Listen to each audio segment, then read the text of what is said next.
It's not so bad in the sun. Away from the wind, it's fine. Yeah, it's the wind that always gets you, man.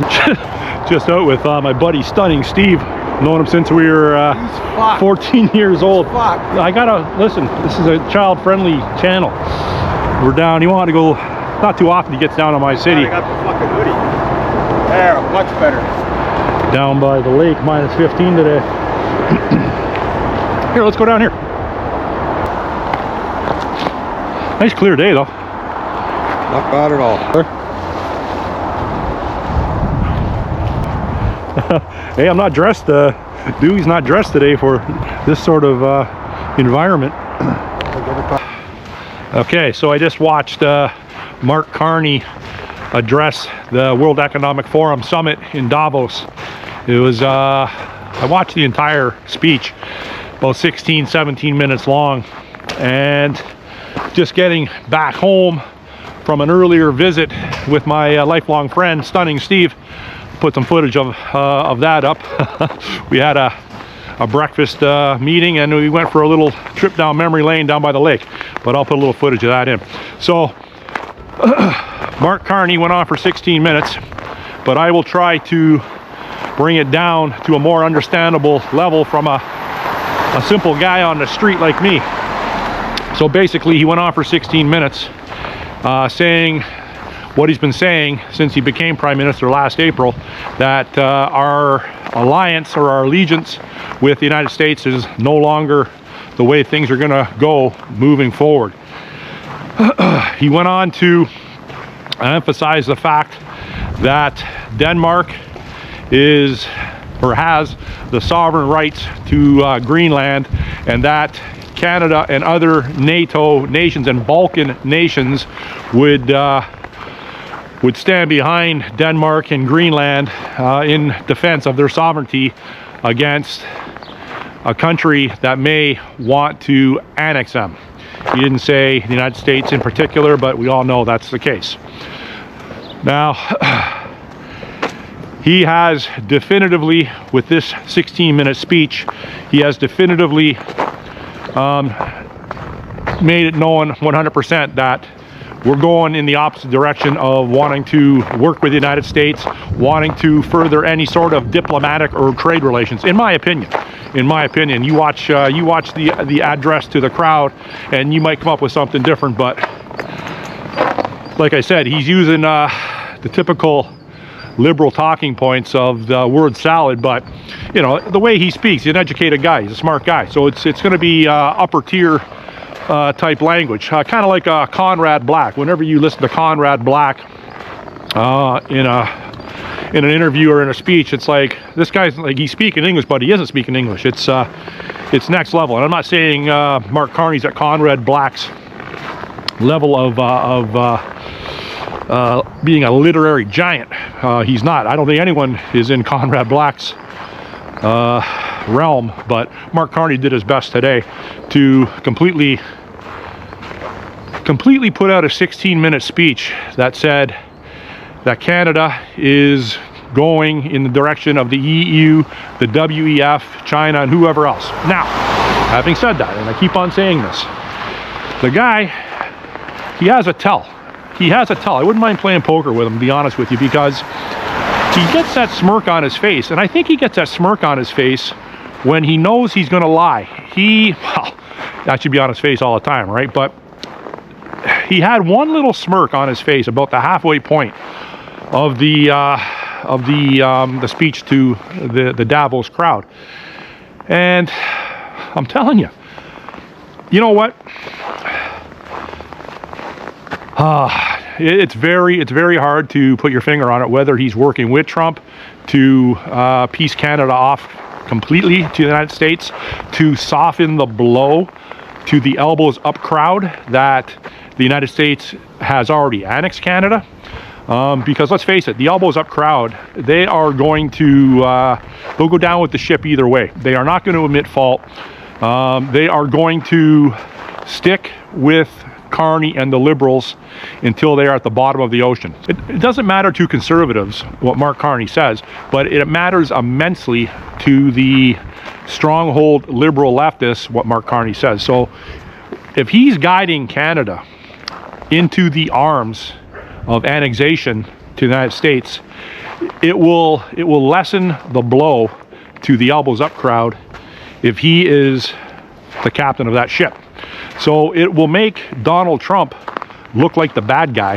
Donald Trump's used to looking like the bad guy. It will look as though Mark Carney was bullied in to relinquishing Canada. What could we do about it? Look at them, they're huge. They're huge. What can we do with the United States? Like, we can't fight them militarily. I couldn't get the backing from the EU. I couldn't get the backing from China to militarily defend Canada's borders against them. So Carney will come up with a plan. Carney will come up with a succession plan that will it will try to look like he saved face, but it will be giving Canada to the United States. I think yesterday Donald Trump put up a map in the Oval Office. He had a bunch of people around him. I think he posted it on Truth Social. I'll put the picture up. And it shows a map of North America, Greenland, and Venezuela, all wrapped in the American flag, the stars and stripes.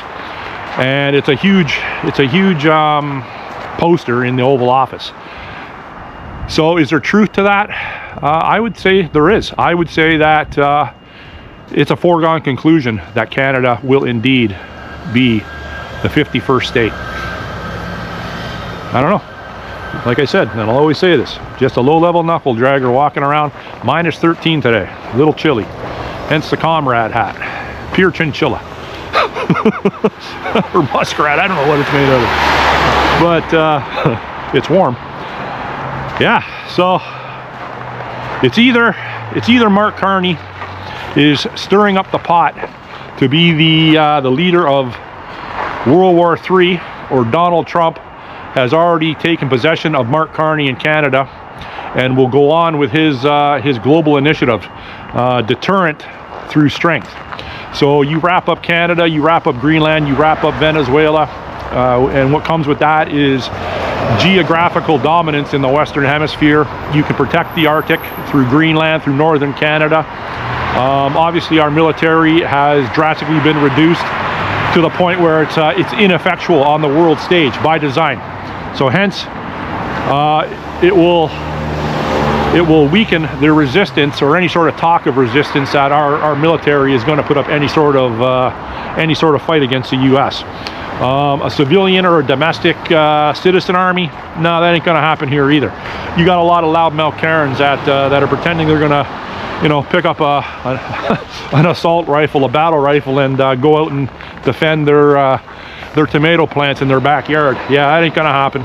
So you can stop with that fucking nonsense. Well, tomorrow is Donald Trump's speech, and it's going to be in direct contrast to what Mark Carney just spewed out for 16 minutes. He's gonna mention Canada in the speech, I would have believed, more than once. He's going to focus on that, and I believe he is going to mention the 51st state as a foregone conclusion, and that it is a strategic necessity to defend the Western Hemisphere, as was the Panama Canal, as was acquiring Venezuela, or at least installing a regime change. Now Iran seems to be fizzling out a little bit right now. It's on the back burner. That might pick up after Trump's speech. And the problem that Trump is having domestically, predominantly in Minnesota, Minneapolis, I think he's just waiting until the Davos speech is done with. Then he has to come back and deal with the Donald Lamones of the world, and that one lunatic that went in there, the tall guy with the beard. Apparently he's been at a few of the anti-ICE rallies around the country, so he's paid, obviously. Very intimidating guy. They got to go in, Trump's got to go in there and arrest those two, make it public. And he's got to get around to arresting Tim Walz, Ilhan Omar, and that dandy boy mayor, Fry, whatever he is. He's a dandy boy.